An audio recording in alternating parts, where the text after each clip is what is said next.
जो वैद्य जी हैं मदन सिंह जी, उनके निर्देशन में हमने दूधकल्प किया।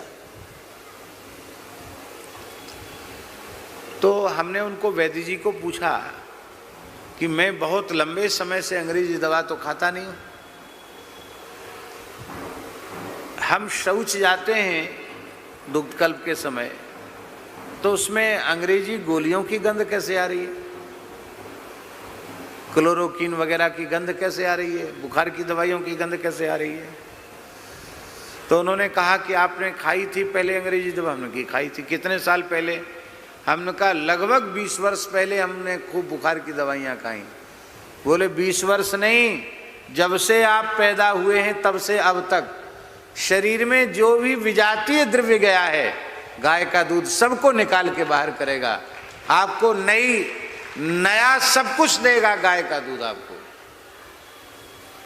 और उसका अनुभव हमने किया।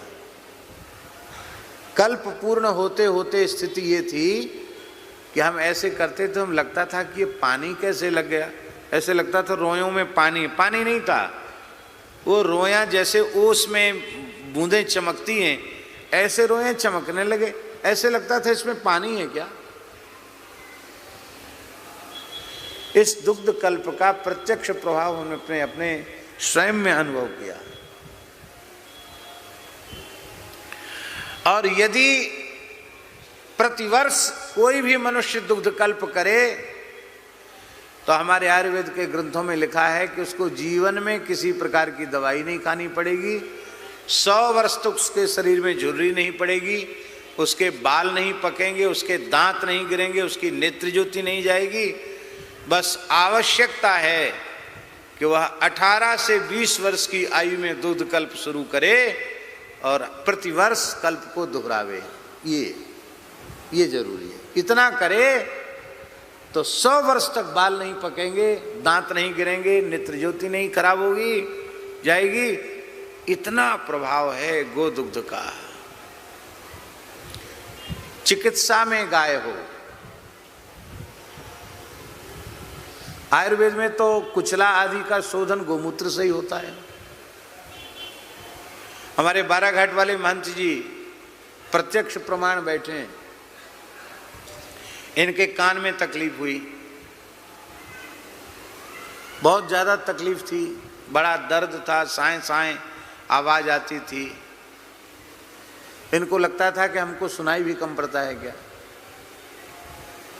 तो वृंदावन में रामकृष्ण मिशन हॉस्पिटल में इन्होंने दिखाया, कान का एक्सरे हुआ और अंग्रेजी डॉक्टरों ने ऐसे हाथ कर दिए,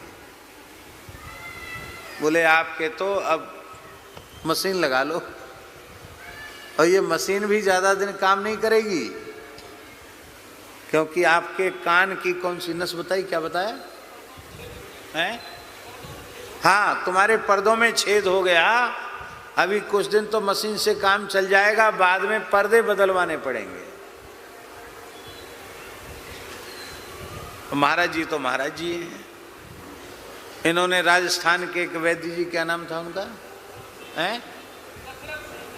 कहाँ के? महुआ के पास के एक वैद्य जी हैं, दशरथ सिंह जी, अभी भी हैं।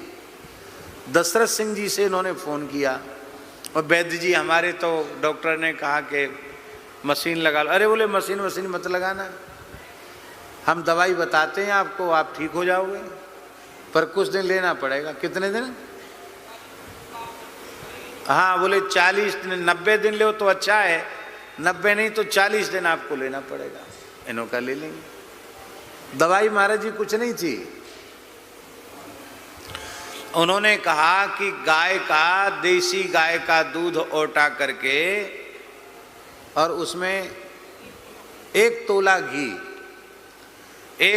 घी उसमें 100 बार फीट करके, और उसको रात को आपको पीना है, उसी से ये कान वान सब ठीक हो जाएगा। महंत जी तो महंत जी ठहरे, उन्हें आधा किलो दूध बताया था कि पावर, 1 गिलास दूध बताया था, और महंत जी ने कितना दूध लिया?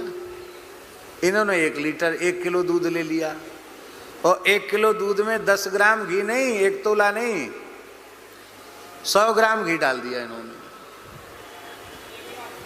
हैं?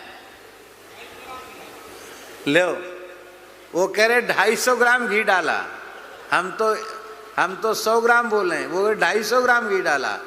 1 सेर दूध में 250 ग्राम इन्होंने, ये प्रत्यक्ष प्रमाण है, 250 ग्राम घी डाला और फेंट के जैसे ही इन्होंने गरम गरम दूध पिया तो जैसे कान से कोई ढट्टा लगा हुआ खुल जाए, फक से आवाज आई और ये बिल्कुल ठीक हो गए।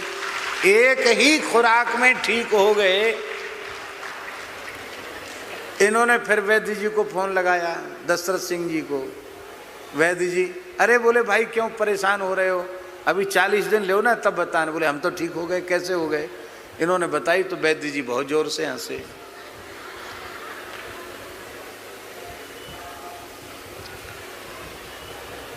आयुर्वै घृतम तेजो वै घृतम, घृत को आयुर्वेद में सर्वोत्कृष्ट रसायन माना गया है।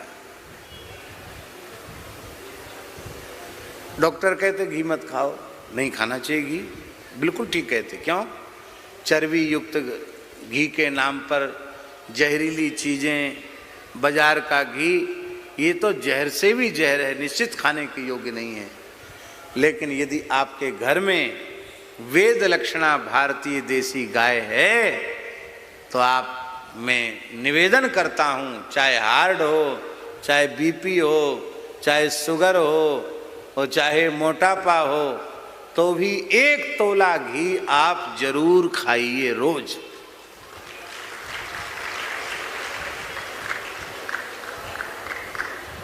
घी मोटापा नहीं बढ़ाता है।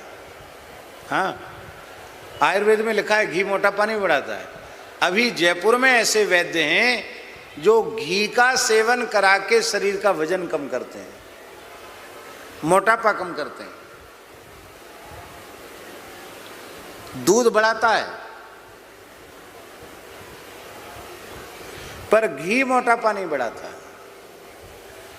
अभी एक बहुत अच्छे साधक हैं, पहले पूरे भारतवर्ष के, ये जो क्या कहते हैं इसको, ये जो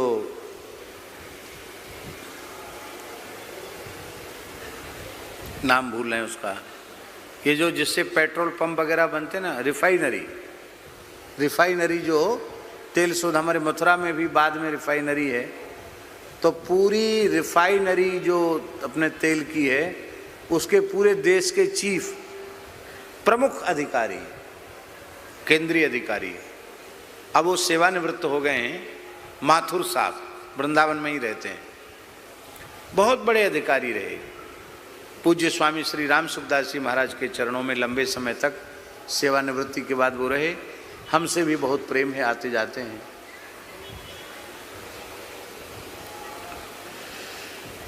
उनके ब्लॉकेज हो गए थे हार्ट के,